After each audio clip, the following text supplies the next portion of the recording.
40 برس کی عمر میں جب نبی کریم صلی اللہ علیہ وآلہ وسلم کو اللہ تعالیٰ نے نبوت عطا کی اور آپ صلی اللہ علیہ وآلہ وسلم نے اپنی نبوت کا اعلان اظہار کرنا شروع کر دیا تو مکہ کے لوگ اسلام قبول کرنے لگے۔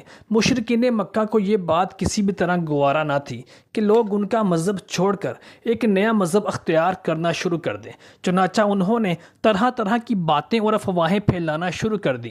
کبھی کہتے کہ محمد صلی اللہ علیہ وآلہ وسلم ایک جادوگر ہیں جو لوگوں کو اپنے جادو میں اپنے سحر میں مبتلا کر لیتا ہے، اور کبھی وہ یہ افواہ مشہور کر دیتے کہ نبی کریم صلی اللہ علیہ وآلہ وسلم پر کسی جن یا عصیب کا سایہ ہے، جس کی وجہ سے وہ نعوذ باللہ بہکی باتیں کرتے ہیں، اور کبھی کبھی نعوذ باللہ آپ صلی اللہ علیہ وآلہ وسلم کو پاگل اور دیوانہ مشہور کر کے لوگوں کو گمراہ کرتے۔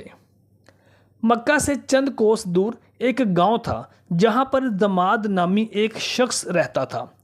ضماد نامی یہ شخص جھاڑ پھونک یعنی جنوں عصیب اور جادو کا علاج کرنے کا ماہر تھا۔ مشرکین مکہ نے اس کو ایک مقصد کے تحت، ایک سازش کے تحت تیار کیا کہ تم نبی کریم صلی اللہ علیہ وآلہ وسلم کے پاس جا کر بات کرو اور مشاہدہ کرو کہ ان پر واقعتاً کسی جن اور عصیب کا سایہ ہے۔ اگر یہ بات درست ہوئی تو ہم نعوذ باللہ پورے معاشرے میں، پورے مکے میں ان کو جادوگر مشہور کر دیں گے تاکہ لوگ ان کا نیا دین اختیار کرنے سے دور رہیں۔ ضماد نامی یہ شخص مکہ میں نبی کریم صلی اللہ علیہ وآلہ وسلم کی بارگاہ میں حاضر ہو گیا اور کہنے لگا کہ میں جن و عصیب کا علاج کرنے کا ماہر ہوں۔ مجھے پتہ چلا ہے کہ آپ صلی اللہ علیہ وآلہ وسلم پر بھی کسی جن کا عصیب کا سایہ ہے۔ اگر آپ رضامندی ظاہر کریں تو میں اس کا علاج کر سکتا ہوں۔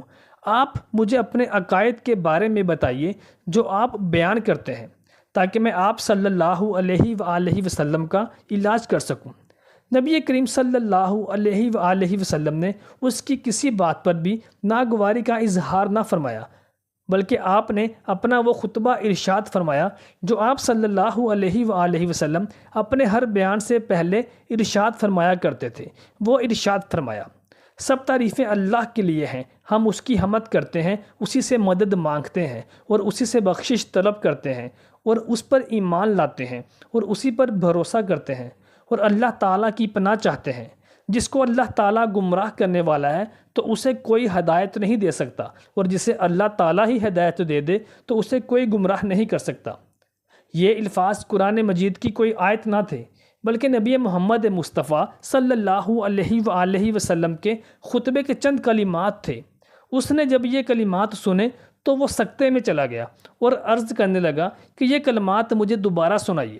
نبی کریم صلی اللہ علیہ وآلہ وسلم نے اس کو یہ کلمات 3 بار سنائے۔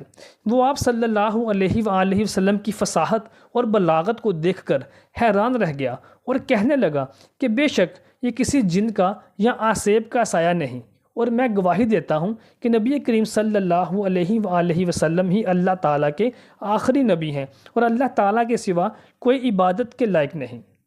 سیدہ حضرت عائشہ صدیقہ رضی اللہ تعالیٰ عنہما سے روایت ہے کہ بنو زریق کے یہودیوں میں سے لبید بن عاصم نامی ایک یہودی نے نبی کریم صلی اللہ علیہ وآلہ وسلم پر جادو کر دیا، یہاں تک کہ نبی کریم صلی اللہ علیہ وآلہ وسلم کو یہ خیال آتا کہ میں یہ کام کر رہا ہوں، حالانکہ آپ صلی اللہ علیہ وآلہ وسلم وہ کام نہیں کر رہے ہوتے تھے۔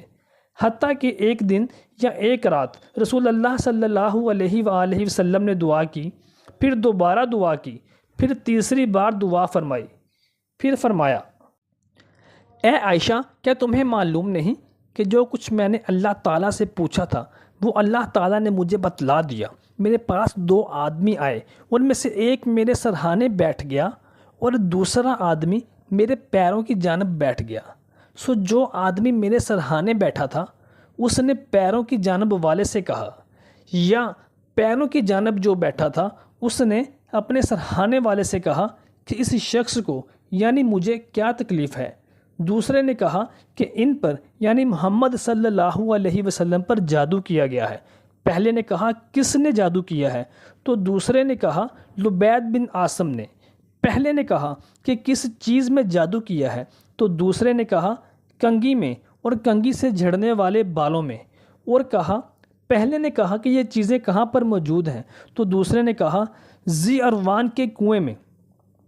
سیدہ عائشہ صدیقہ رضی اللہ تعالیٰ عنہ فرماتی ہیں کہ پھر نبی کریم صلی اللہ علیہ وآلہ وسلم اپنے چند اصحاب کے ساتھ اس کنویں پر گئے، اور پھر آپ صلی اللہ علیہ وسلم نے فرمایا اے عائشہ اللہ کی قسم اس کنویں کا پانی مہندی کے پانی کی طرح تھا، اور وہاں کھجور کے درخت شیاطین کے سر کی طرح تھے۔ سیدہ عائشہ صدیقہ رضی اللہ تعالیٰ عنہ بیان کرتی ہیں کہ میں نے عرض کی یا رسول اللہ صلی اللہ علیہ وآلہ وسلم، آپ صلی اللہ علیہ وآلہ وسلم نے اس کو جلا کیوں نہیں دیا؟ تو آپ صلی اللہ علیہ وآلہ وسلم نے فرمایا کہ نہیں، اللہ تعالیٰ نے مجھے اچھا کر دیا، اور میں لوگوں میں فساد بھڑکانے کو برا اسلام سمجھتا ہوں، اس لیے میں نے اس کو دفن کرنے کا حکم دے دیا۔ بحوالہ مسلم شریف کتاب الاسلام حدیث نمبر 29 مترجم۔ محترم دوستوں، امید کرتے ہیں کہ آپ کو ہماری آج کی ویڈیو پسند آئی ہوگی۔